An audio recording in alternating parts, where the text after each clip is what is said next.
Hello and welcome back to Bike Matters. Today we have Honda's new sporty scooter offering, the Forza 350, all fresh and new for 2021 to meet Euro 5 standards. And in this video, I'm going through all that important spec, so stay tuned.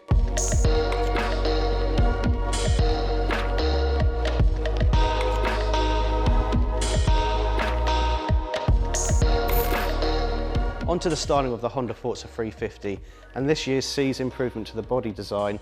Honda have made it even more aerodynamic. They've added a few extra little lines onto the bodywork too to make it extra sporty. If we go to the windscreen here, this has been reshaped and also increased in size by 40mm. The Forza itself sports full LED lighting throughout, and if we go down to the wheels, we have a 15-inch at the front and a 14-inch at the back. But you just got to look and admire the Forza 350. Not only is it a very modern looking maxi scooter, it's very sporty too. Now the obvious big change for this year's model is we've gone from a 278cc machine in the 300 to the now 330cc engine in the 350. Now that engine is a single overhead cam, 4-stroke, 4-valve engine that produces 28 horsepower and 31.5 newtons of torque. Now it is a ESP Plus motor from Honda, so that basically means it's new for 2021 to meet Euro 5 standards. They reckon it's going to be really economical as well and achieve about 80 miles per gallon. Now the seat height on the Honda Forza 350 is 780mm high.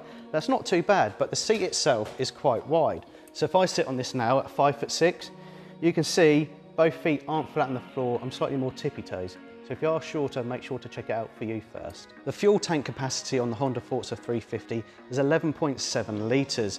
And Honda believe that should get you about 200 miles on an entire tank. There's plenty of storage options on the Honda Forza 350. Now if I unlock the seat and go underneath, you can see we've already got one helmet in there, but a second helmet fits really easily. Now behind the leg shield, we have this handy little glove box that you just push in and it opens the door.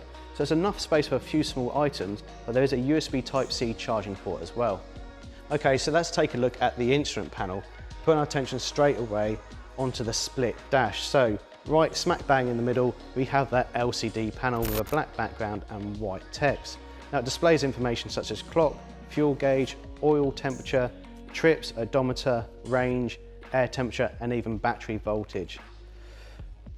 To the left, we have the speedometer, which is dominant in miles per hour. And on the right, we have the rev gauge.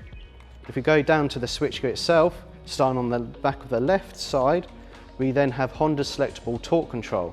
To the right here, we have the windscreen adjustment, so either up or down will move that electronically into position.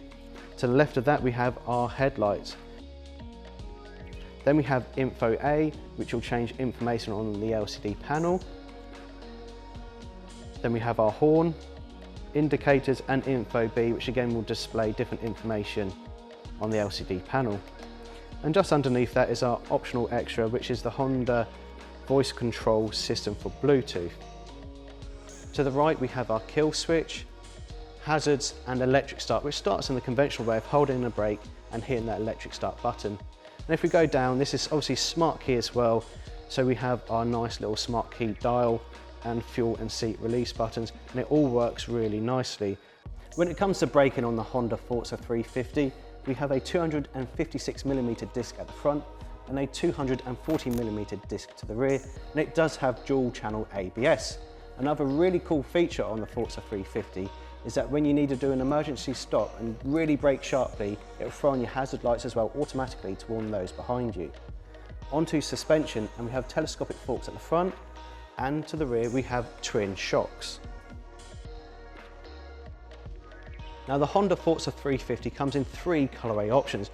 We have this awesome blue here today that we just love, but there's a dark grey and a light grey option as well, and all 3 start from £5,469, which is really competitively priced.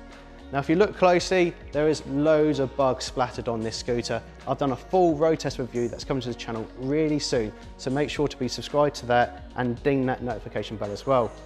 I hope you've enjoyed this video. If you have, please give it a like rating, and I'll see you in the next one. Bye bye.